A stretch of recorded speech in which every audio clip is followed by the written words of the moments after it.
श्री कृष्णाय नमः। श्री गोपीजन वल्लभाय नमः। श्रीमदाचार्य चरण कमलेभ्ये नमः। श्री गुसाई जी परम दयालवे नमः। अपने माथे बिराजता सेव्य स्वरूपाय नमः। सर्व वैष्णवने जय श्री कृष्ण। આજે આપણે નવરત્ન ગ્રંથ વિશે માહિતી મેળવવાની છે. તો 1558માં અડેલમાં આ ગ્રંથની રચના થઈ હતી. આ ગ્રંથમાં કુલ 9 શ્લોક આવેલા છે, એટલે 9 રત્ન. એટલે આ 9 શ્લોક 9 રત્નોની સમાન છે, એટલા માટે આ ગ્રંથનું નામ છે નવરત્નમ. તો ઉત્તર ગુજરાતમાં ખેરાળુ નામનું એક ગામ છે અને ત્યાં ગોવિંદ દુબે નામના એક વૈષ્ણવ હતા. એ મહાપ્રભુજીના શરણે આવ્યા અને પછી દીક્ષા લઈ અને પ્રભુ પધરાવી પોતાના ઘરે ગયા અને ત્યાં ઠાકોરજીની સેવા કરી. મહાપ્રભુજીની જે રીતની આજ્ઞા હતી એ રીતે સેવા કરવા લાગ્યો. પણ સેવામાં એનું મન લાગતું જ નહોતું. આમ હંમેશા મનમાં વ્યગ્રતા રહે, ઉદ્વેગ રહે, કંઈ સમજ જ ના પડે કે મારું મન આમાં કેમ નથી લાગતું. એટલે એમણે એક પત્ર મહાપ્રભુજીને લખ્યો. પોતાના મનની સ્થિતિ શું છે એ બધું મહાપ્રભુજીને એણે જણાવી પત્રના માધ્યમથી.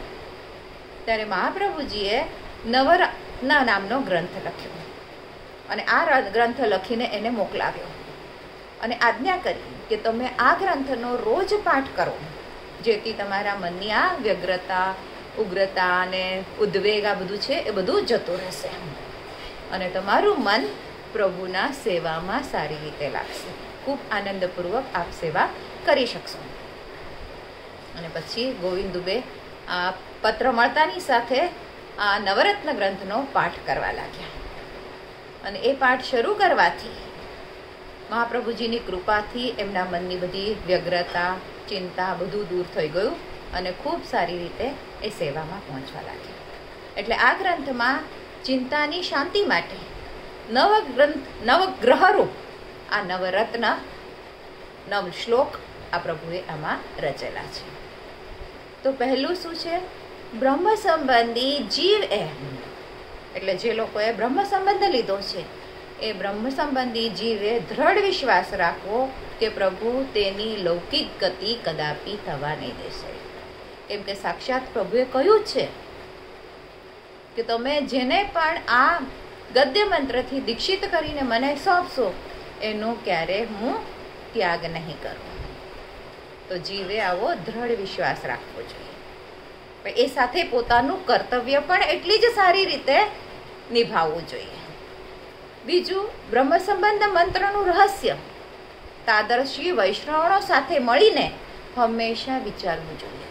એટલે જે ભગવદીય જીવો છે, તાદર્શી ભગવદીયો છે, એમની સાથે આ મંત્રનું રહસ્ય શું છે એની ચર્ચા વિચારણા કરવી જોઈએ. એનું ચિંતન મનન કરવું પડશે.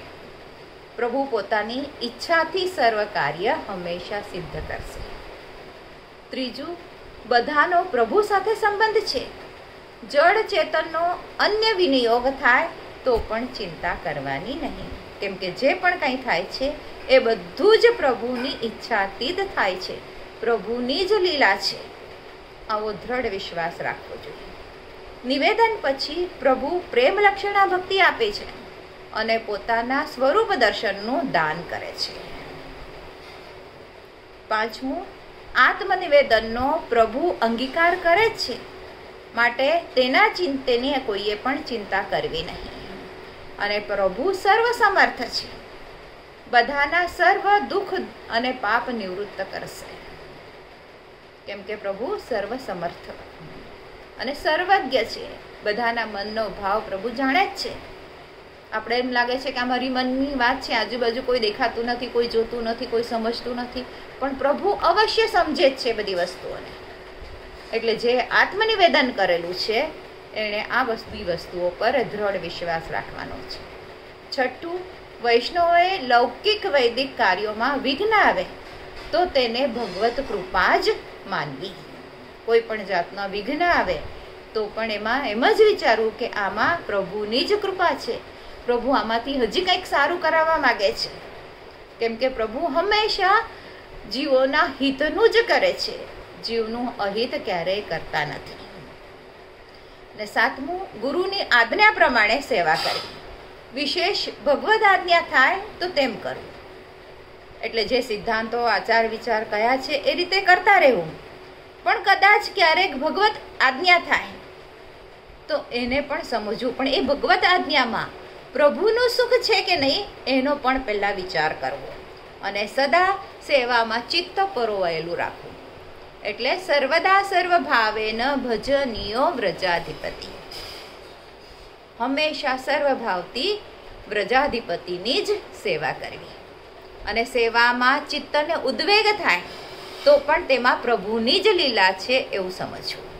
ક્યારેક મનમાં ઉદ્વેગ આવે, ક્યારેક ચિંતા થાય, ક્યારેક હર્ષ થાય, ક્યારેક શોક થાય, તો આ બધા જ ભાવ પણ જે છે એ પ્રભુની લીલા જ છે. અને 9મું, ચિંતા દૂર કરવાનો સૌથી સરળ ઉપાય અષ્ટાક્ષર મંત્ર શ્રી કૃષ્ણ શરણમ મમનું સતત રટણ કરવું. આ મહામંત્ર છે એનું સતત રટણ કરતા રહે. આવી રીતે આ 9 વાત પ્રભુએ આપણે આ ગ્રંથમાં શીખવાડી છે. આજ માટે આટલું જ. આજના મારા વચનોને પ્રભુ ચરણોમાં સમર્પિત કરું છું. કૃષ્ણાર્પણમસ્તુ. જે કાંઈ ભૂલચૂક થઈ હોય તે માટે ક્ષમા ચાહું છું.